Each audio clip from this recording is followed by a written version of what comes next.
Good morning, good afternoon, whatever it is when you're watching this. I'm glad you're here. Glad you're responding to something in your life that maybe is just curiosity, maybe it's something you've been following for a long time, but you're here, and hope that what I want to talk about today has something to offer you on that journey. And so let's just jump in before we get to the time of guided centering prayer at the end of this video, which you can skip to if you want. I want to talk for a moment about just intent, like I-N-T-E-N-T,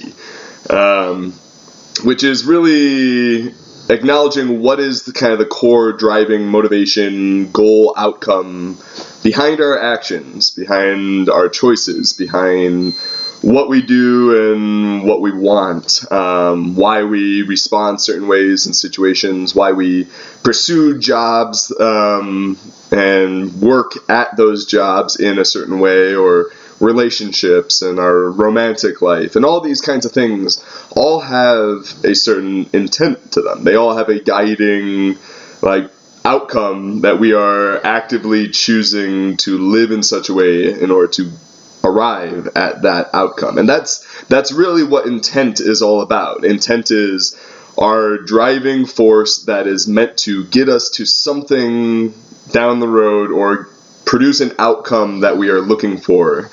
And intent is all about just what did I mean to do? What did I want to happen? What did I want someone to feel as a result of what I said or did, or a decision I made, or what did I want for myself out of that? And intent is really hard because for most people, intent is not a conscious thing. It's not something that we actively or consciously are aware of at all times. For the majority of people, the majority of our lives are done on more or less a degree of autopilot, where we are just living, surviving, reacting, responding, and doing what needs to get done, either because it's habit, because it's expected of us, or because it's just what we want and it feels good, or it doesn't feel bad, and so we're going to do this. And sometimes for a lot of people it's just that. Intent comes down to feeling something good or not feeling something bad. When you move beyond just that kind of survival baseline level of intent and motivation, and then you get to things like, well, what am I going to get out of this? What is this actually going to do for me, my life, my relationship, my work? Or perhaps the other person, and we have this conscious intent to say, I want something good to happen for them. But here's where intent gets really interesting, because it's never that simple. I shouldn't say never. Nothing. I hate drawing rigid black and white lines like that, so we won't say never, but rarely are our choices, our actions, so simple as, I just wanted this one thing out of this.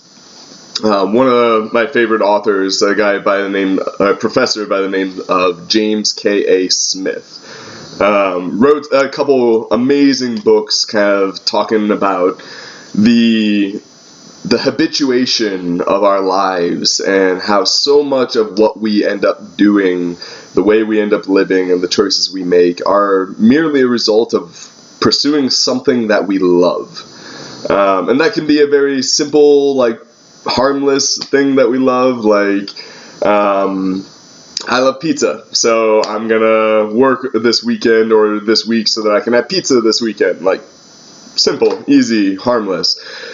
But most of our choices, most of our actions, most of what takes up our time, our money, our thought, our emotions, the things that really define our sense of self and who we consider ourselves to be, arise from deeper loves within us. They come from deeper places of either woundedness, where love has been lost or abused or taken advantage of, and oftentimes for most of us, that kind of experience happens early on in childhood and life and just begins to domino effect from there.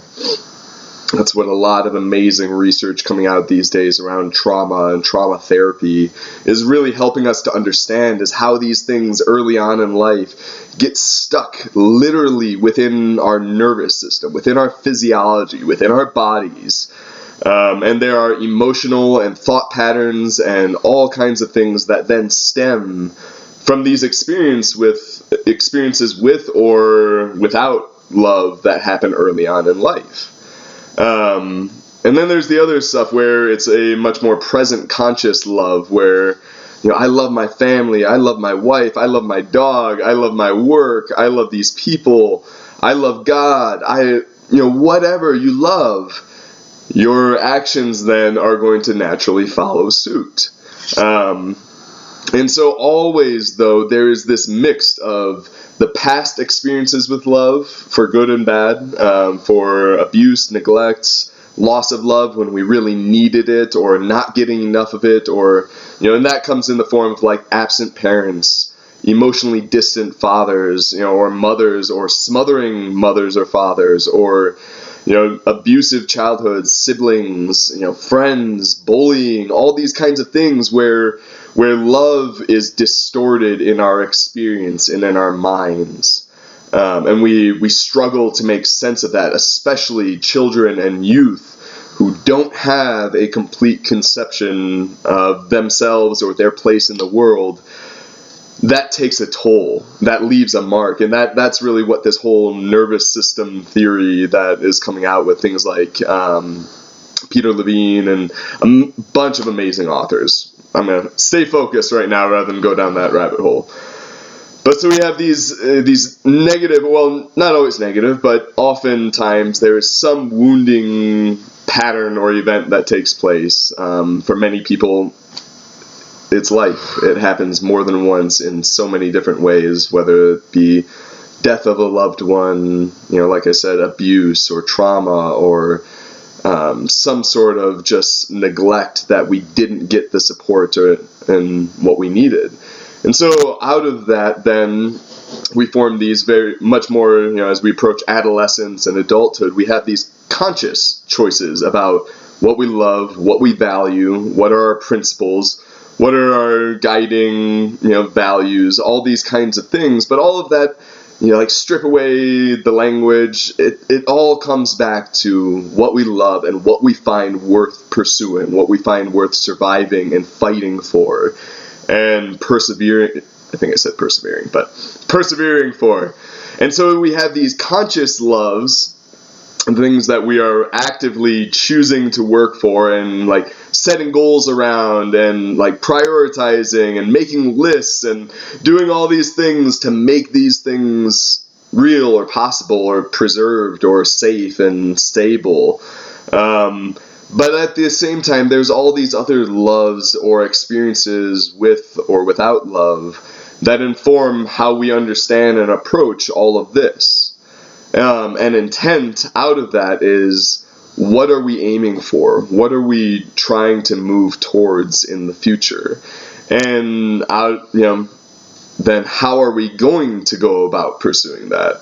And that piece of how we go about pursuing love is one of those things that is largely informed in our early years of life, to some degree, and for some researchers and some psychological studies that they've done, both with small groups, with large groups over large periods of time, those things can happen within the first 3 years of life. Like our conceptions of attachment and trust and mistrust and strangers and all these kinds of things are established really early on in life, and then just kind of get reiterated or learned to deeper and deeper extents later on. And part of going into adolescence and maturity and growing and moving into adulthood is taking our brains finally catching up with this emotional experience that we've been having so far in life.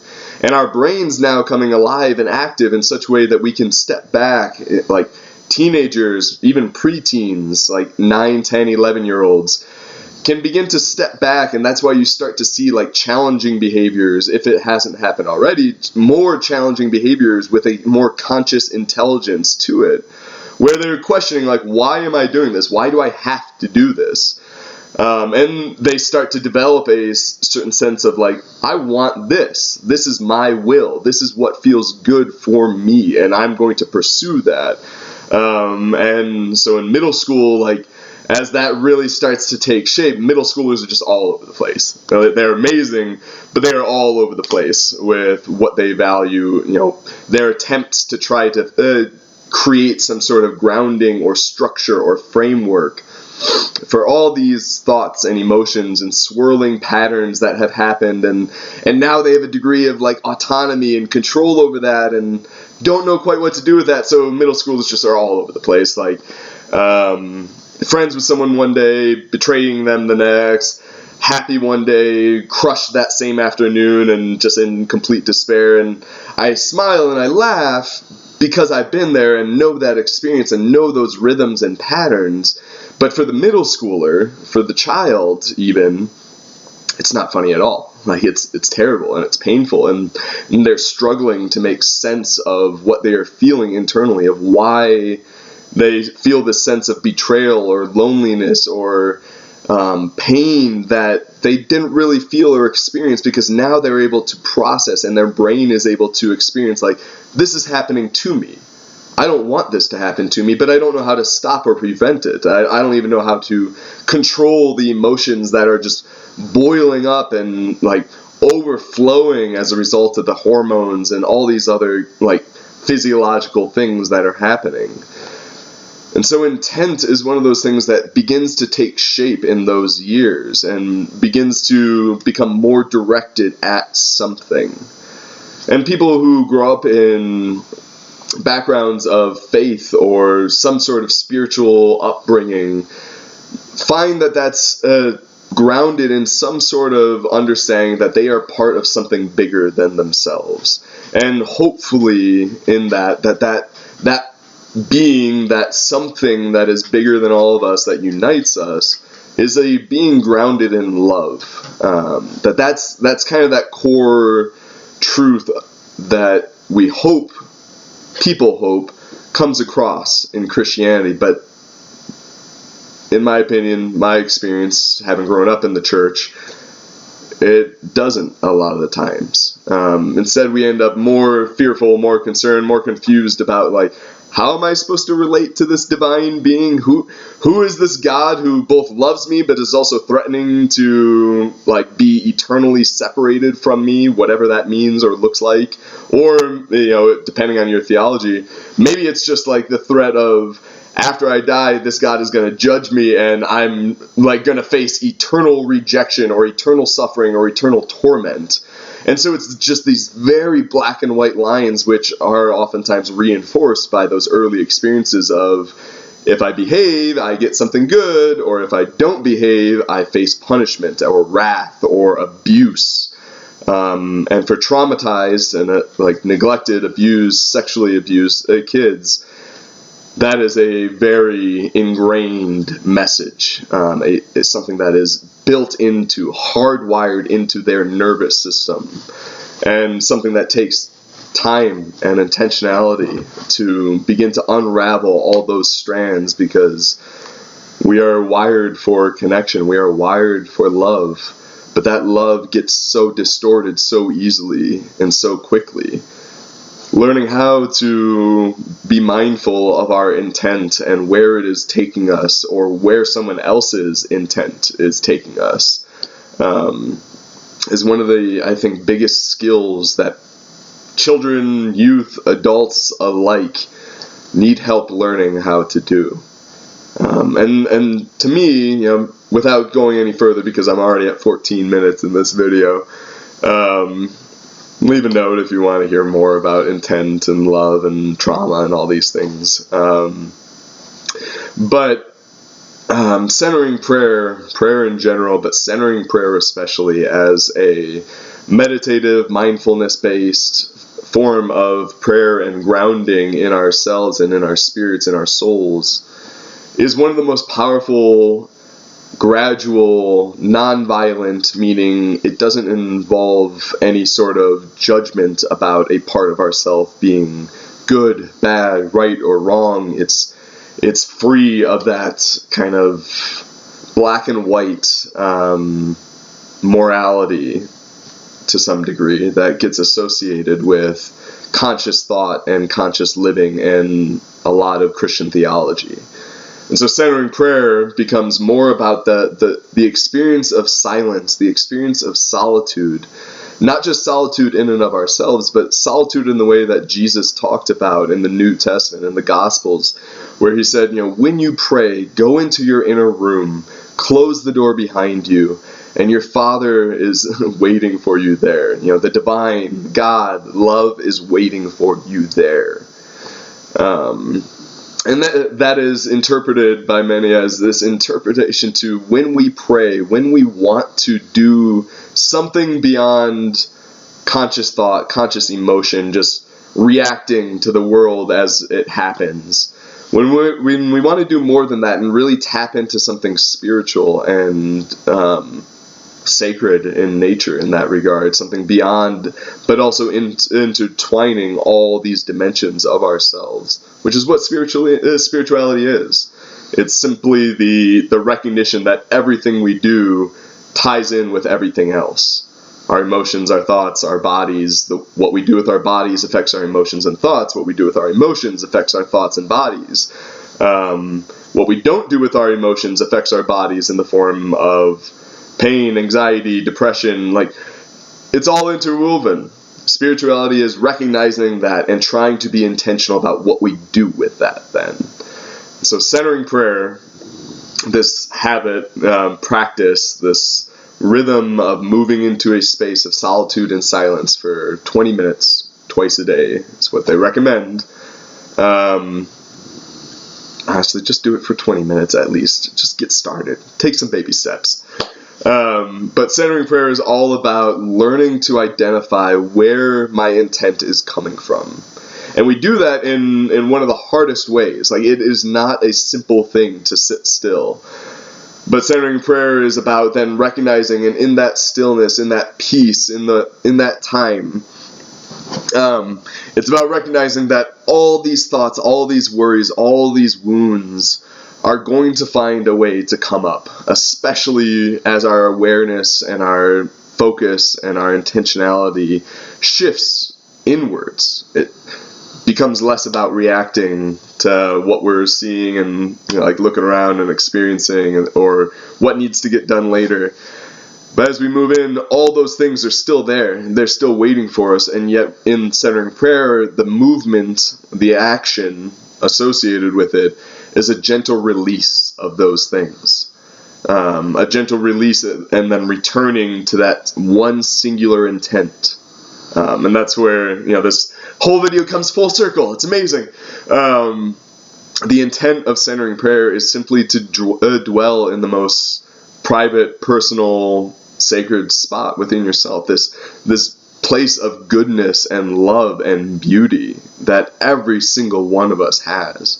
But largely because of these early events with love and without love, we continually kind of build walls around that, and we lose sight of that because we've learned in one way or another that this world is a dangerous place and we can't trust others to look out for us, that their love does not align with our love and the love that we need. But in centering prayer, our singular intent is to come into contact with that source of love within us, within that place where I believe God dwells somehow alongside of or amidst our consciousness, our awareness, our soul, our spirit. And in that we recognize that we are also a part of the divine. But that's a whole other topic for a future lesson where we realize that there's this place within us where we and the divine begin to blend and merge, and it transforms the way in which we experience life and this world and ourselves. And it all comes from recognizing that there's a tiny gap. There's opportunity to create space between our awareness, our true selves, that core of goodness and love, and our ability to choose and live out of that, and our emotions and our thoughts and all these other pieces of us that make us us, including our very bodies.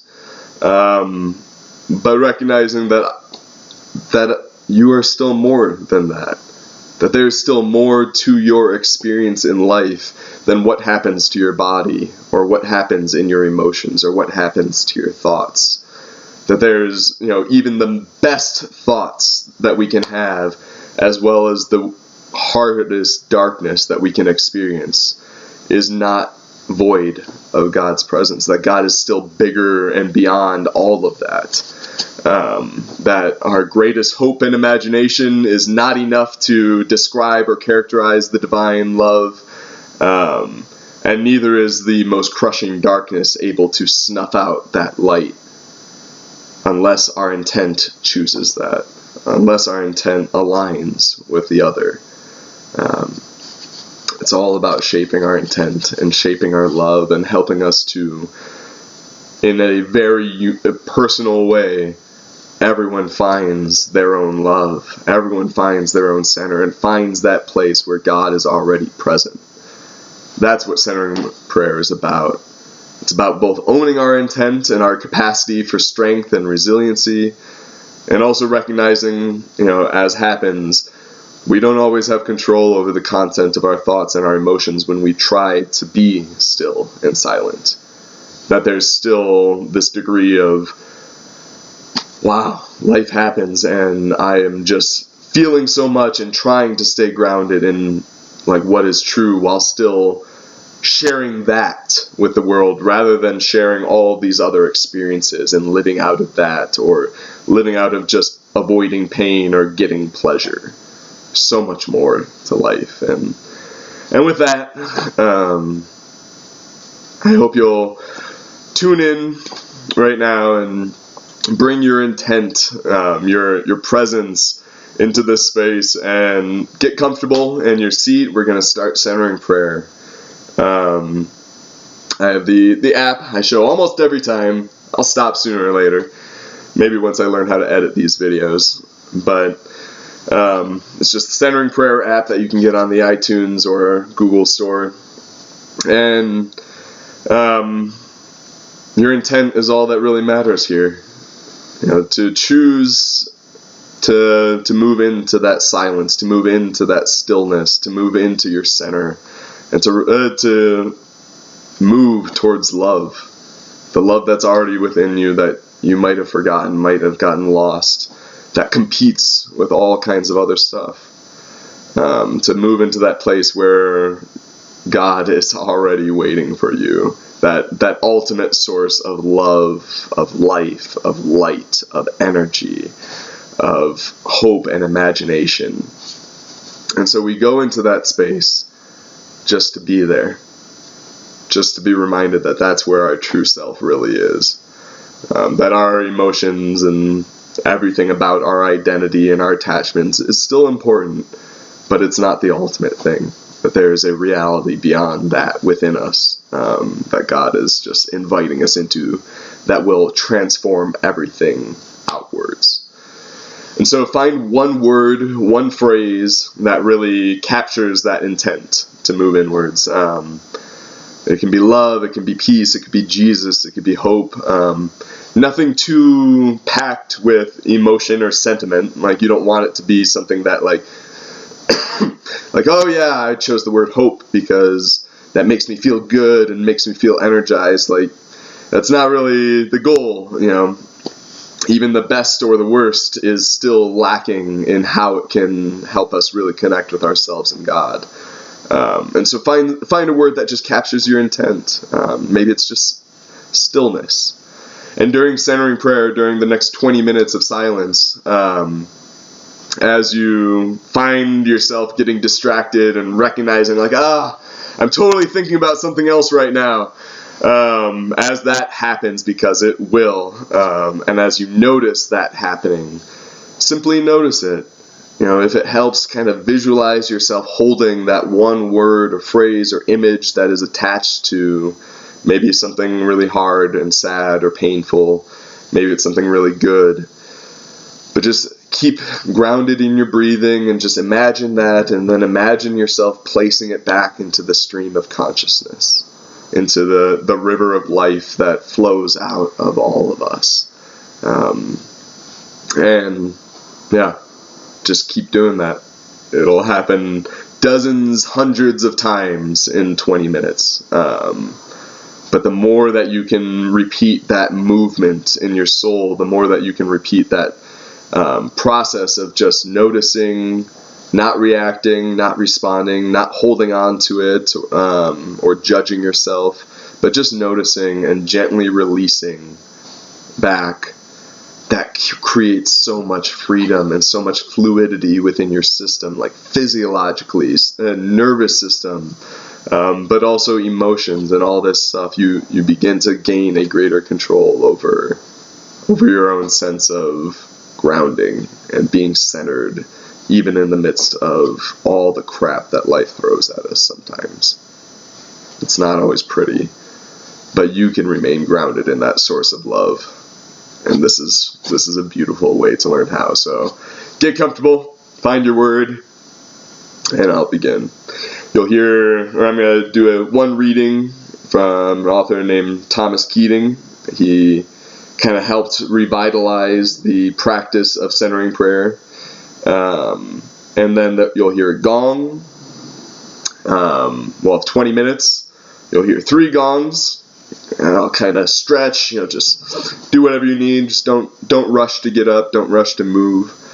And then I'll close with a reading from the psalm, or from a psalm. And yeah, that'll be our time together. Glad you're here. Hope you enjoy. This is from Thomas Keating's book, Invitation to Love.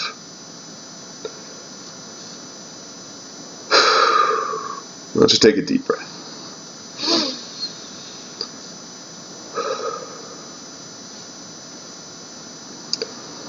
The way of pure faith is to persevere in contemplative practice without worrying about where we are on the journey, and without comparing ourselves to others. Without comparing ourselves with others, or judging others' gifts as better than ours. We can be spared all this nonsense if we surrender ourselves to divine action, to the divine action, whatever the psychological content of our prayer may be. Meaning, whatever's coming up, don't worry about it. In pure faith, the results are often hidden from those who are growing the most. The divine light of faith is totally available in the degree that we consent and surrender ourselves to its presence and action within. Let me read that again. The divine light of faith is totally available in the degree that we consent and surrender ourselves to its presence and action within. Meaning we all have access to the divine. We all have access to the source of love and light itself in the universe. It's dwelling within you. And all it takes is that gentle release to move closer and closer to it.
From Psalm 116.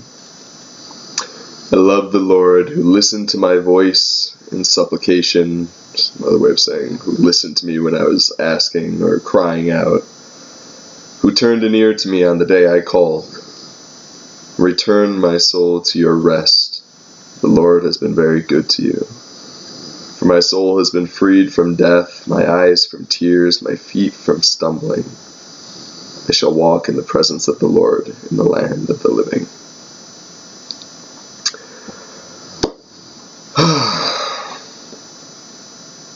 Hope that was a great time of stillness and solitude, even just for this moment.